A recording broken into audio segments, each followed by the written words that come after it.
Now let's move on to CCIE security exam. Now, who requires a CCIE security exam?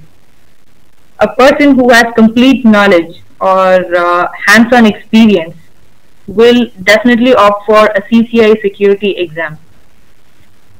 CCIE security exam is not like how you clear with just your theoretical knowledge of your CCNP or your CCNA, but here you actually need some working knowledge of the extensive technologies available in security, in Cisco security especially.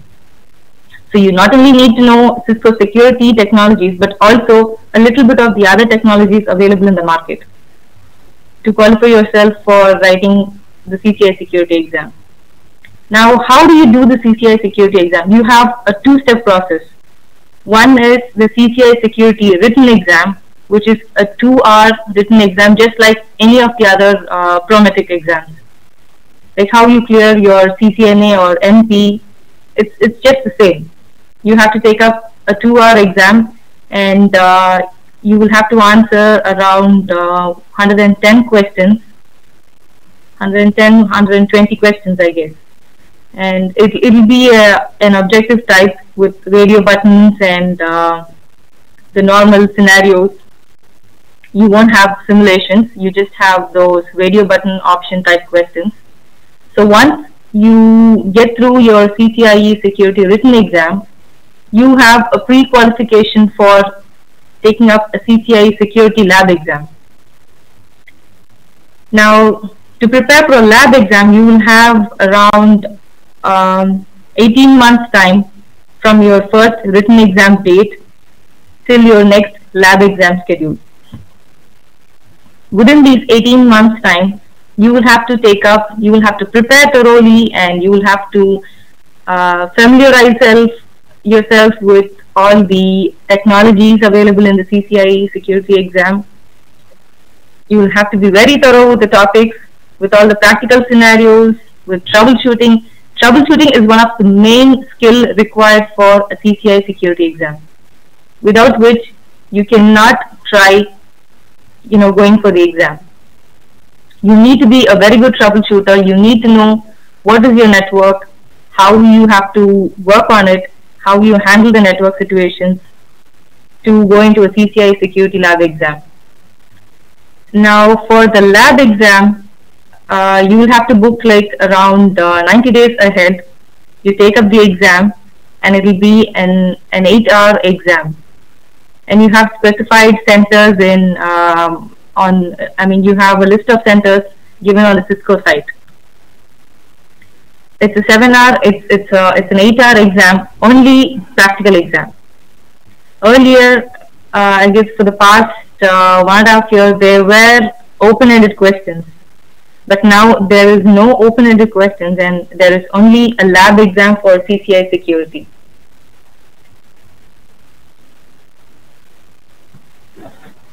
Once you complete the CCIE security lab exam, again you have a 3-year period for the validity of the exam.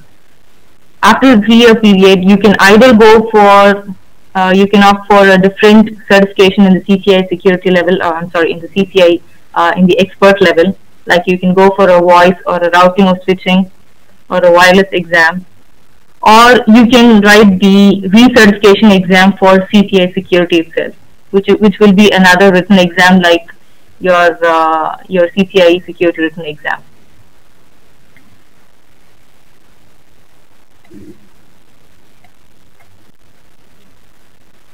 Apart from this,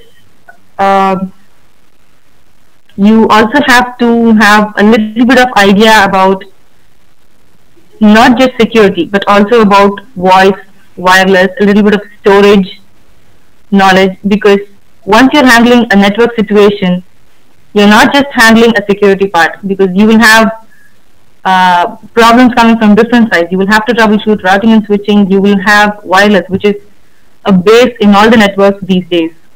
Without wireless, you don't find any company or any site working with just on wires. So you need to know a little bit about the wireless and the voice also.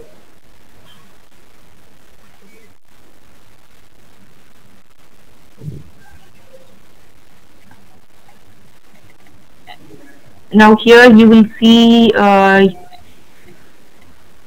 the course topics which will be included in the exams. So as you see, these are mostly concentrating on the first one, CCNP Secure, which is 642-637 exam. The complex topics are device performance, optimizing device performance, complex network security rules, optimize security functions, verify NAT,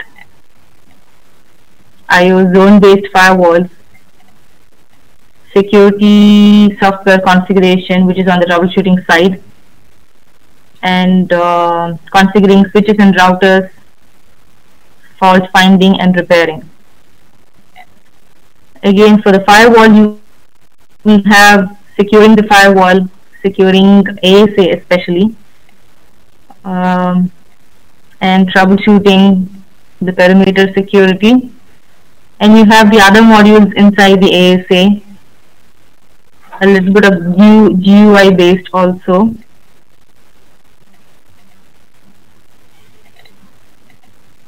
And there's a VPN part for CCNP security, which is 642.647. Configuring VPN solutions, different type of VPN solutions, and how you troubleshoot the VPN. And you have an IPS, intrusion prevention system. And again, here again you have the configuration and implementation part for the IPS. And the troubleshooting part is again hardware fault finding and repairing.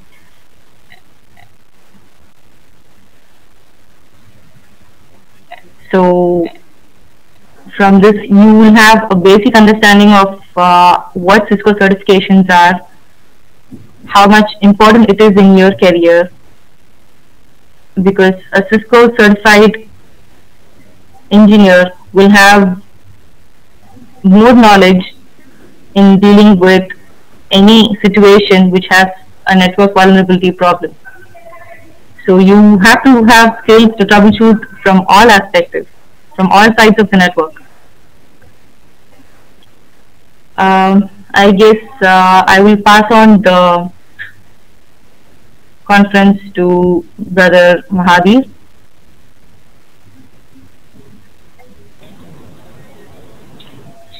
Thank you, sister. Thank you, sister. And that's all today our presentation. So this is just we given the basic understanding of security track and what is the benefit, what are the certification, and we mainly focus the Cisco. Inshallah, we are going to launch this CCNP security class after the Eid. So you will get the announcement to your mail, inshallah, by tomorrow or day of tomorrow. So thanks for your timing. Hope you enjoyed this session. Assalamu alaikum wa rahmatullahi wa barakatuh.